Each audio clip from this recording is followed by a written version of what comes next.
ZP member को power क्या है? इधर की सुविधा बहुत कठिन है। इधर सुविधा ही नहीं है टावर की। पर बहुत जाना पड़ता है चल के। कोई नहीं आया है इधर।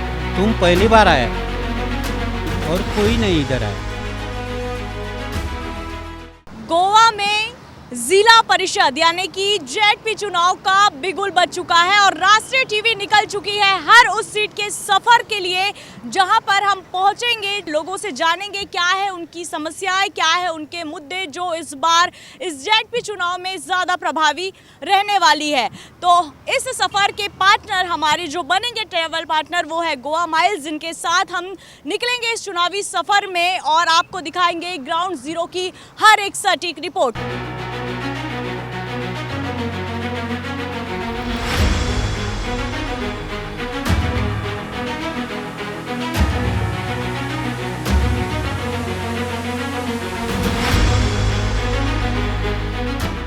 तो क्या है धारगल के प्रमुख मुद्दे, क्या टैक्सी ड्राइवर जो हैं उन्हें यहाँ पर जिस तरह से मेहनताना मिलना चाहिए, जो उनकी इनकम होनी चाहिए, क्या वो हो रही है, क्या उनके ऊपर कोई और प्रभावी होने वाला है, सड़क, पानी, बिजली जैसी मूलभूत सुविधाएं क्या यहाँ के स्थानीय लोगों को मिल रही है या फिर आज भी ये इन समस्याओं से जूझ रहे हैं। सारी मूलभूत सुविधाओं को लेकर किस तरह से इनका कहना है और इस बार जेडपी इलेक्शन में कौन से मुद्दे जो है प्रमुखता से इनकी ओर से उठाए जाएंगे, किन मुद्दों को लेकर घमासान छिड़ेगा, कौन सी पार्टी पर इस बार यहाँ की जनता विश्वास जताएगी।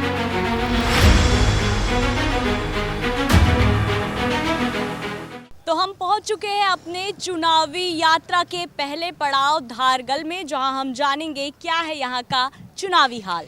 दो महिलाएं हैं, उनसे जानेंगे कि क्या स्थिति है और इस बार के चुनाव से उनको क्या कुछ उम्मीदें हैं। धारगल में अभी जिला परिषद का चुनाव होना है, तो चुनावों को किस तरह से देखते हैं, क्या कुछ आपकी मांगे हैं, धारगल में ऐसी कौन सी समस्याएं जो लगता है कि इस बार जो जेडपी आप चुन कर लेके आए वो उन सारी समस्याओं को दूर कर दे। खाली रास्तों की है तकलीफ, बाकी और कुछ नहीं है। व्यवसायी है दीदी और जैसा कि इन्होंने बताया कि किसी भी प्रकार की कोई असुविधा फिलहाल नहीं है, लेकिन सड़क जो है इसकी समस्या थोड़ी सी ज़्यादा है, सड़कें सही नहीं है, एक ये मुद्दा ज़रूर इनको नज़र आता है। और आगे हम बढ़ते जाते हैं और लोगों से बात करते हैं और जानने की कोशिश करते हैं क्या कुछ समस्याएं हैं। दादा काम में बिजी हैं, काम कर रहे हैं, लेकिन कहीं ना कहीं चुनावी बयार तो बह ही रही है। इनसे भी जानते हैं कि इस बार धारगल में क्या बदलाव वो चाहते हैं।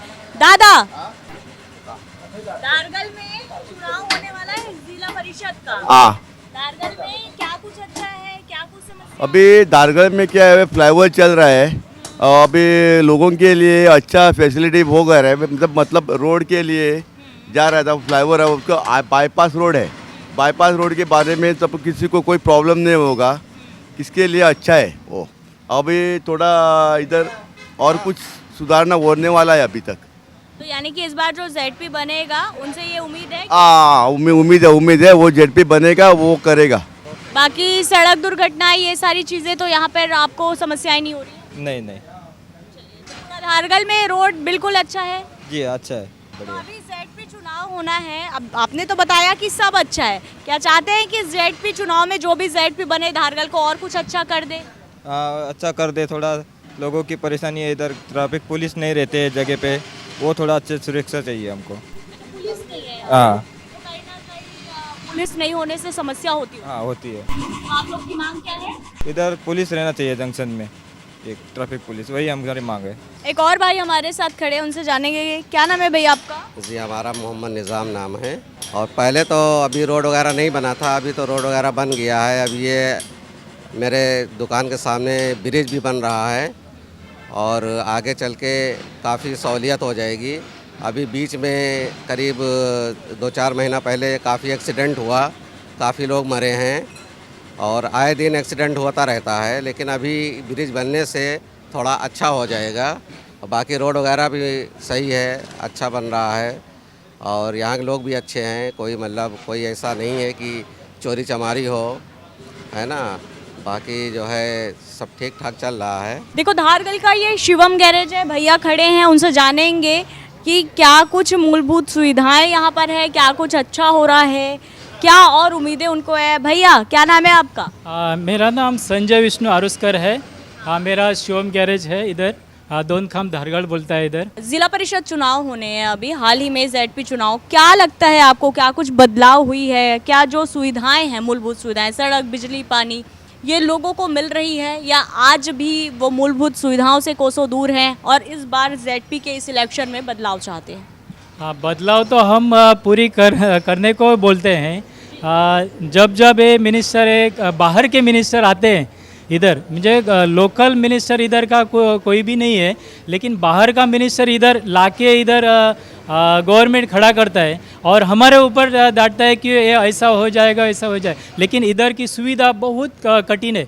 और अभी इधर सुविधा यानी पेंडेम तालुका अगर आगे बढ़ने के लिए बहुत ये हो रहा था, लेकिन पूरी अगर बारीक तरह के अगर लोगों की अगर जानकारी है तो पूरी एयरपोर्ट हुआ है, तभी से सब पूरा सेटल है, पूरा ख़त्म हो गया है पेंडेम तालुका।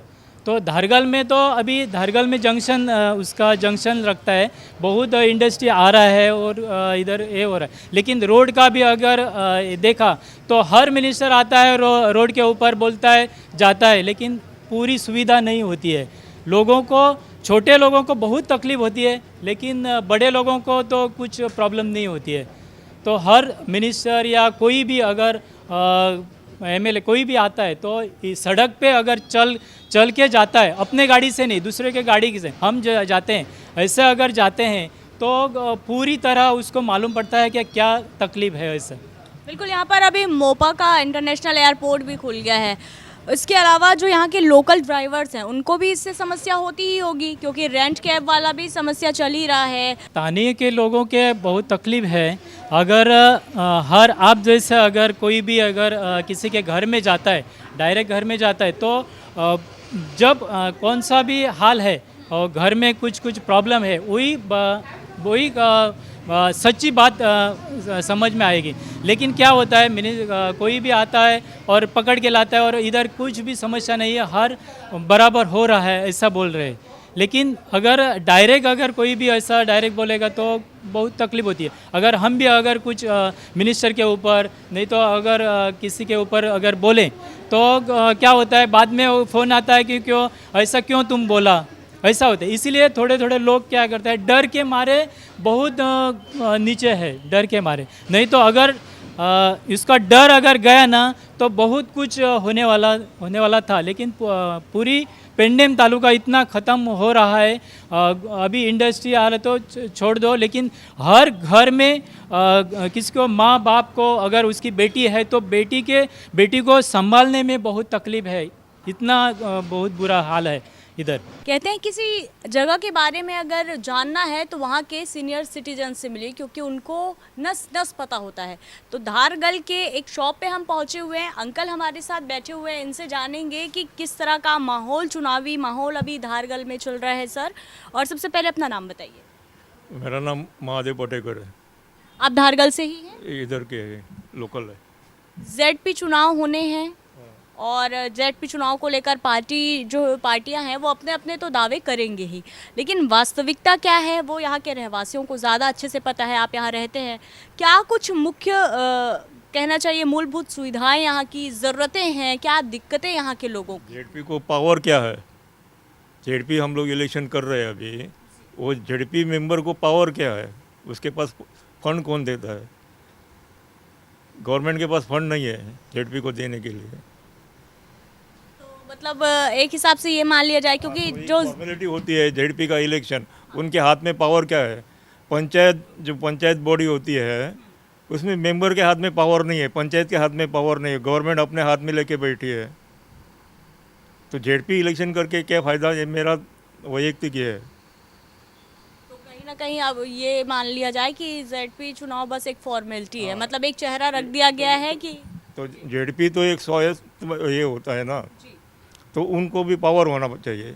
जैसे एमएलए को पावर होती है, एमपी को पावर होती है, तो जेडपी को भी वो कम से कम एक एमएलए सीट में आधा पॉपुलेशन वोटिंग जो है जेडपी का रहता है, तो आधे का मालिक होता है वो, तो उसको पावर होना चाहिए। तो पावर क्या है? तो जैसे कि सड़क हो गई, स्वास्थ्य हो गई, बिजली, पानी, ये सारी जो असुविधाएं इन स्थानीय लोगों को पंचायत देखती है ना, जेडपी क्या देखता है?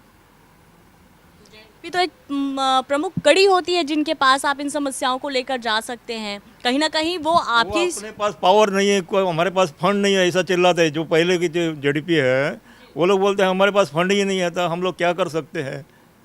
जेडपी चुनाव में वोटिंग तो जाती है। पेमेंट उठाते हैं, जो उनको जो मानधन है वही उठाते हैं, कुछ करते नहीं है जेडपी। मेरे हिसाब से तो कुछ करते नहीं है। अभी गए 5 साल में जो जेडपी है इधर का, उसने 5 साल में क्या किया उसने बताने का, गोवा में या अपने एरिया में। तो अभी जैसे कि प्रचार प्रसार के लिए जो जेडपी उम्मीदवार आएंगे तो ये सवाल तो आप जरूर उनसे पूछिएगा, लेकिन तो पूछते ही है, तो बोलते हैं हमारा वो आएगा तो मिलेगा, तो फंड ही नहीं रहेगा तो क्या करेगा जेडपी। चलिए, तो लेकिन अगर जेडपी का इलेक्शन ही नहीं होना चाहिए। अगर पंचायत को कुछ पावर रखती नहीं, जेडपी को कुछ पावर रखती नहीं, तो इनका इलेक्शन करके क्या फ़ायदा।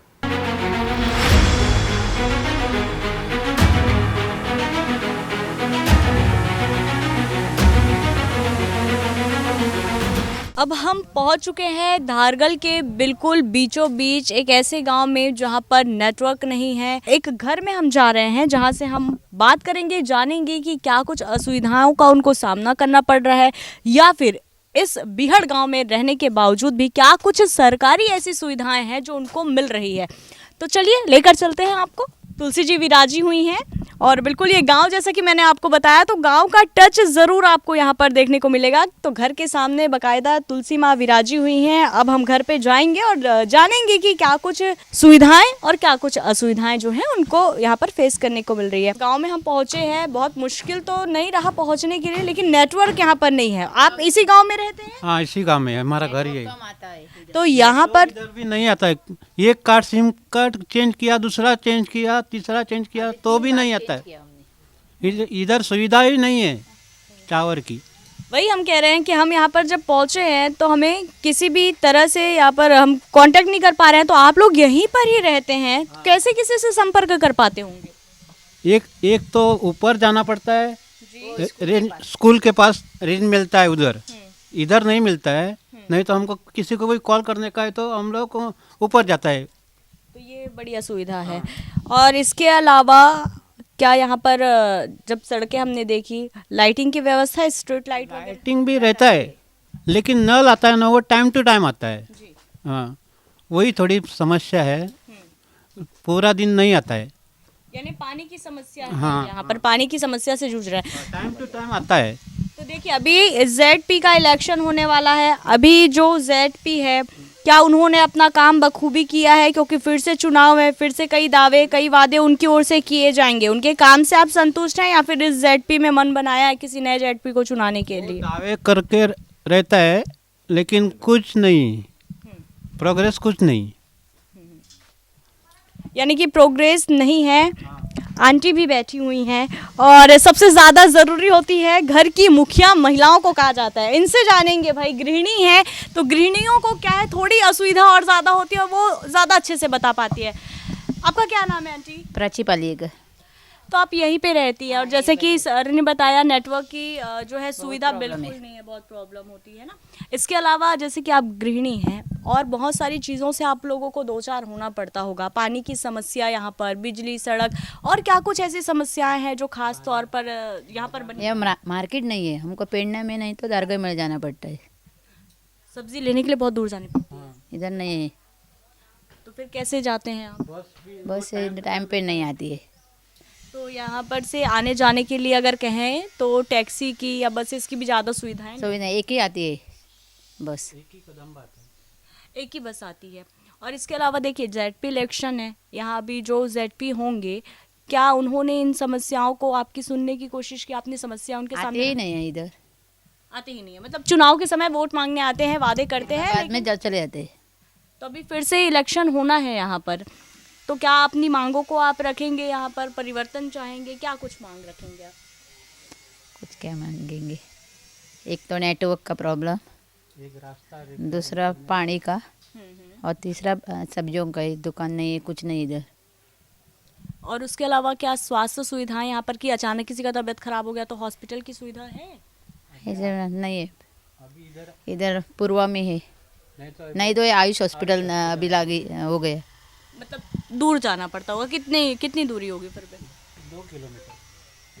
और चलिए ठीक है, 2 किलोमीटर की दूरी है, लेकिन वहाँ तक जाने के लिए आप तो कह रहे हैं कि बस नहीं है, आने जाने की सुविधा नहीं है। अब ये गांव है तो ज़रूरी भी नहीं कि हर किसी के पास यहाँ पर गाड़ी भी हो, तो ऐसे में क्या एम्बुलेंस की सुविधा आप लोगों को मिलती है? फोन मारा तो लेट आता है वो। आता है लेट से। क्या नेता मंत्री आप तक पहुँचते हैं? कुछ फंक्शन है तो एक ही बार आता है और कभी भी नहीं, तो ऐसा। इलेक्शन आते हैं तब समय आते हैं, नहीं तो नहीं, कोई नहीं आता है इधर। यानी कि अगर इलेक्शन है तब वो आप तक पहुंचते हैं, बाकी अगर आपकी जो भी असुविधाएं, जैसे कि सबसे बड़ी बात गृहिणी हो आप, और आपने बताया कि सब्जी लेने के लिए आपको बेहद जद्दोजहद करनी पड़ती है, इन सब बातों को फिर आप रखने के लिए किसके पास जाती हैं? क्योंकि आप कह रहे हैं कि नेता आपकी पहुंच से बहुत दूर है। हम ऐसे ही रहते, कुछ किसी के पास नहीं जाते। तो मतलब आप लोगों ने अब जिस तरह की आप Adjustment किया। एडजस्टमेंट कर रहे हैं, क्या कोई मीडिया यहाँ तक पहुँची आप लोगों की बातों को सरकार तक पहुँचाने के लिए? एक बड़ा जरिया होता है मीडिया जो आप लोगों की बातों को पहुँचाता है, तो क्या कोई मीडिया? कोई मीडिया नहीं आई इधर। मीडिया कोई नहीं आया है इधर, तुम पहली बार आया है और कोई नहीं इधर आया। नहीं तो कुछ भी ये करना पड़ता है ना, बोल सकते हैं ना हम लोग। बिल्कुल, और ये तो एक जरिया ही होता है और हमारी जिम्मेदारी भी है और हमारा काम भी यही है कि हम आपकी बातों को सरकार तक पहुंचाएं। चौथा स्तंभ है हम, और आप लोगों की बातों को सुनना, सरकार तक पहुंचाना, ये हमारी पहली प्राथमिकता है। हमारे चैनल के ज़रिए आप क्या कुछ मांग सरकार के सामने रखना चाहते हैं? जो भी आपकी प्रॉब्लम्स हैं, आप चाहते हैं कि सरकार उन प्रॉब्लम्स को दूर करे? हम लोगों का खेत में काम है ना, उसमें थोड़ा हमको हेल्प मिला तो अच्छा पड़ेगा। कोई ट्रैक्टर डालने के लिए, ऐसा खेत में थोड़ा चावल ये करने के। किसान को कुछ भी सुविधा नहीं इधर। सब्सिडी वगैरह नहीं मिलती? नहीं, तो इतनी सारी योजनाएं बना रहे हैं। अच्छा, प्रधानमंत्री आवास योजना की सुविधा मिली, थोड़ों को मिली, थोड़ों को नहीं मिली। मतलब आपको मिली? नहीं तो नहीं मिली मुझे। यानी कि जो केंद्र की ध्यान देने वाली बात यह है कि केंद्र सरकार की जो महत्वाकांक्षी और महत्वपूर्ण योजनाओं में से एक प्रधानमंत्री आवास योजना मानी जाती है, उनकी सुविधाओं से भी इस गांव के आधे लोग वंचित हैं और ये बेहद ज़रूरी है ये बात यहाँ पर कहना। जी, कुछ कह रहे हैं आप? वो तांदूळ है ना, वो थोड़ा हमको सस्ता में मिलता है और कुछ नहीं। रेशन का तांदूळ है ना, वो थोड़ा मिलता है और कुछ नहीं। गांव में खेत बहुत मिलता है, सब मिलता है, हमारे गांव में कुछ भी नहीं मिलता है। युवाओं को देश का भविष्य कहा जाता है, लेकिन भविष्य गढ़ने के लिए क्या इन युवाओं को उतनी सुविधाएं मिल पा रही हैं जिस सुविधा के वो हकदार हैं? ये जान लेना भी बेहद ज़रूरी है। और हमारे साथ इस वक्त एक ऐसी ही युवा है जो कॉलेज जाती हैं, लेकिन कॉलेज जाती हैं, कैसे जाती हैं, क्या समस्याएं आती हैं, ये भी आप तक पहुंचाते हैं। क्या नाम है आपका? अलीशा देसाई। अलीशा, आप कॉलेज जाती हैं? हाँ, जाती हूँ। कौन से ईयर में है? हाँ, मैं 3rd ईयर में हूँ। अच्छा, कौन से कॉलेज जाती हैं? हाँ, विद्नोना पेडनेम में। कितना दूर है? 3 किलोमीटर है दूर। 3 किलोमीटर दूरी पर है। तो आप कैसे कॉलेज तक कैसे पहुंचती हैं? मैं ना, यहाँ ऊपर बहुत जाना पड़ता है, चल के दोपहर सुबह तक चल के ही जाती हूँ। अभी मेरा भाई आया ना, वो मेरे को छोड़ के आता है ऊपर। तो कभी ऐसे हुआ कि लेट, क्योंकि कॉलेज में कभी भी कुछ प्रोजेक्ट्स हो जाते हैं, कुछ फंक्शंस ऐसे हो जाते हैं, अमूमन कभी कभी देरी हो जाती है, तो कॉलेज से वापस लौटने के वक्त देरी होती है, तब आप कैसे घर पहुंच पाती हैं? कभी कभी होती है देरी, तो किसी को फ़ोन पूछती हूँ, बुलाती हूँ लेने के लिए। तो कॉलेज अगर यहाँ पर 3 किलोमीटर दूरी है और ये गांव है, तो यहाँ से जाहिर तौर पर बड़ी संख्या में युवा भी होंगे, तो कॉलेज पहुँचने के लिए उनके लिए किसी भी प्रकार की बस की सुविधा या आने जाने की कोई सुविधा नहीं की गई? की है, पर वो कुलना में, वो बहुत दूर पड़ता है हमें। वो हमारा बस स्टैंड है ना, वहाँ पे नहीं आते, वो बहुत दूर पर कुलना में हाईवे पे आता है, वो यहाँ पे अंदर नहीं आता है गाड़ी। तो कई बार अगर ऐसा हुआ कि नेटवर्क का भी इशू हम देख पा रहे हैं, कभी कोई आने जाने वाला या आपको लाने ले जाने वाला नहीं मिला, ऐसी स्थिति में फिर आप कैसे करेंगे? 3 किलोमीटर पैदल चल के आएंगे? नहीं, वो बस स्टैंड पर जाना पड़ता है हमको, थोड़ी दूर चल के। वहाँ वॉशिंग सेंटर है ना, वहाँ पे जाना पड़ता है चल के दूर। टाइम टू टाइम बस मिलता है? नहीं नहीं, बस एक चुकी तो टाइम एक दो बस है कदम्बा, वो ही मिलता है। वो चुकी तो वापस घर आना पड़ता है पैदल, पैदल। यानी समस्याएं हैं सम- आने जाने। तो धारगल के चुनावी सफर में हम निकले हैं और यहाँ पर हम आ पहुँचे हैं फल की दुकान पे। भैया नारियल छिलते आपको यहाँ पर नज़र आएंगे, उनसे भी जानते हैं, व्यवसायी हैं, कैसा चुनाव किस तरह से वो देख रहे हैं, क्या कुछ सुविधाएं हैं। भैया क्या नाम है आपका? मेरा नाम सोनू। अभी ZP इलेक्शन होना है तो वोट देने जाएंगे आप? वोटिंग नहीं है मैडम हमारे पास, वोटिंग नहीं है, बाकी Aadhaar card, PAN card, ration card है। तो आपकी तो पूरी फैमिली यहीं रहती है, हाँ। उसके बावजूद आपका वोटर ID कार्ड नहीं है, मेरी माँ का है, भाई का है, मेरा नहीं है, मेरा बनाना है। तो आपने अभी तक अप्लाई नहीं किया बनवाने के लिए? किया था, पूछताछ किया था, मगर मुझे कुछ पता नहीं चल रहा उसके बारे में। प्रॉपर एड्रेस चाहिए, तो हम भाड़े से रहते हैं ना, तो प्रॉपर एड्रेस दे नहीं पाते। तो धारगल हम पहुंचे हुए थे और अब हम यहाँ पर ग्राम पंचायत धारगल के सामने खड़े हैं। धारगल के अंदरूनी इलाके से लेकर जो थोड़े से रिहायशी इलाके हैं वहाँ हम पहुँचे, बड़े व्यापारियों से बात की, छोटे व्यापारियों से बात की, स्थानीय लोगों से बात की, युवा से बात की और बेसिकली ये जाना कि आखिर धारगल है क्या, क्या सुविधाओं के लिए आज भी इस गांव के लोग जूझ रहे हैं या क्या ऐसी सुविधाएं हैं जिनके लिए ये सरकार का आभार जता रहे हैं। तो दोनों ही सूरतों में लोगों ने अपनी बात खुलकर राष्ट्र टीवी के सामने रखी है। लेकिन कुछ लोग ऐसे भी होते हैं जो कैमरे के सामने बोलने से डरते हैं, लैंग्वेज थोड़ा सा इशू होता है, तो थोड़ा और गहराई से हम जानने की कोशिश करते हैं। और जब बात गहराई से जानने की हो तो हमारे संवाददाता हैं महेश जी, जो बिल्कुल यहाँ पर रहते हैं, ग्राउंड रिपोर्टिंग करते हैं और यहाँ की हर एक खबर को, यहाँ की हर एक ज़रूरत को हमारे राष्ट्र टीवी चैनल के माध्यम से सरकार तक पहुँचाने के लिए जो एक सेतु का काम करते हैं वो महेश जी हैं। तो इनसे जानेंगे कि क्या कुछ सुविधाएं हैं और क्या अभी ZP इलेक्शन को लेकर माहौल है। महेश जी, पूरे इस चुनावी सफ़र में पहला दिन था, आप धारगल में हमारे साथ रहे हैं, आप लगातार यहाँ पर लोगों से मिलते रहते हैं, लोगों से बात करते हैं। चूँकि आप खुद यहाँ से हैं तो बहुत अच्छे से समझेंगे कि क्या ज़रूरतें यहाँ पर हैं जो सरकार को और विकसित की जानी चाहिए, ZP चुनाव में क्या कुछ बदलाव के बयार हैं, ये तमाम चीज़ों के बारे में आपसे जानकारी। जी, आज हम घूमे और आपने भी देखा कि लोगों की क्या प्रतिक्रिया है। तो पहले तो लोग ये प्रतिक्रिया रख रहे हैं कि गोवा में ZP की क्या आवश्यकता है कि नहीं, क्योंकि गोवा एक छोटा राज्य होने के कारण उसकी ZP है या नहीं, ये एक थिन लाइन है, उसके ऊपर वो ZP को काम करना पड़ता है। क्योंकि जो सरपंच के हाथों में जो काम होते नहीं और MLA को जो काम करने में थोड़ी दिक्कत रहती है, वही ZP काम करते हैं, ऐसा लोगों को लगता है। तो इसके लिए आप देख रहे होंगे कि घूमते वक्त हमने देखा कि ऐसा माहौल ऐसा नहीं है इलेक्शन का, ZP इलेक्शन का माहौल नहीं है। फिर भी लोगों को मालूम है हाँ इलेक्शन होने वाला है, उस दिन हम जाएंगे, वोट डालेंगे, वो सब है। अभी डेवलपमेंट की बातें करें तो ज़्यादा ZP जो है उम्मीदवार जो चुन के आता है उनको राइट्स ही ज़्यादा नहीं, उनको पोर्टफोलियो ही नहीं है, ज़्यादा उनको है ही नहीं काम। तो उनका क्या काम है, जो कोई स्कूल को कुछ देना, कुर्सियाँ देना, प्रोजेक्टर देना, मंदिर के छत रिपेयर करना, ऐसे छोटे छोटे। वैसे देखा जाए तो महाराष्ट्र जैसा अगर कोई राज्य है, उनके जो हम उनको जानते हैं कि ZP यानी एक बड़ा ओहदा रहता है, इधर उतना नहीं है। फिर भी इलेक्शन कॉन्स्टिट्यूशन में दिया हुआ है, जो थर्ड टायर है उसके लिए वो चलता रहता है। लोगों की ये भी मांग है कि इसमें जो ZP का जो उनके जो पोर्टफोलियो है वो बढ़ाना चाहिए, ताकि उनको काम करने में लिए प्रोबेबिलिटीज़ है वो ज़्यादा होनी चाहिए। थोड़े काम में इलेक्शन के लिए लड़ो। और अभी ऐसा लगता है कि ये भी बोलते हैं, हमारे जो MLA रहते हैं वो भी बोलते हैं, सीधे सीधे बोलते हैं कि ये तो ZP इलेक्शन जैसे प्लेरिम रहती है, 10वीं में जब रहते हैं वो प्लेरिम की तरह है। अगर वो प्लेरिम पास हो गई तो MLA भी अपने ही हो जाएंगे, ऐसा वो देखते हैं।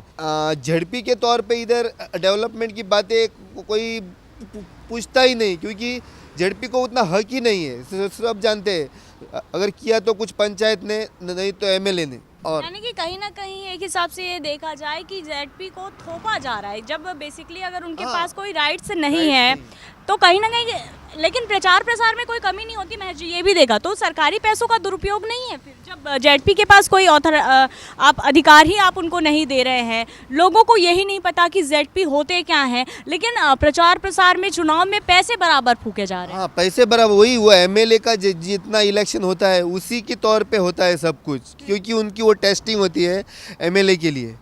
हाँ, पैसे तो फूके जाते हैं वो, लेकिन वही एमएलए क्या काम करते हैं लोग सीधे पूछते हैं एमएलए ने क्या काम किया आज तक, क्योंकि वो करते भी है तो किसी की आंखों में वो दिखता नहीं, इतना छोटा काम रहता है वो।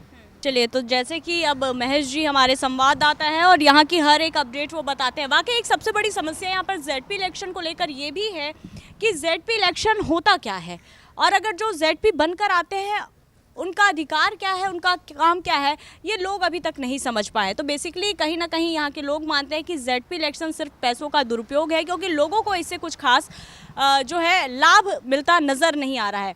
तो चुनावी यात्रा का पहला पड़ाव आज धारगल में था हमारा, जो अब जाकर यहाँ पर समाप्त हो रहा है, लेकिन कल हम एक और नए जिला परिषद से आपको रूबरू कराएंगे। कैमरामैन बलदेव के साथ पूजा शर्मा, राष्ट्रीय टीवी।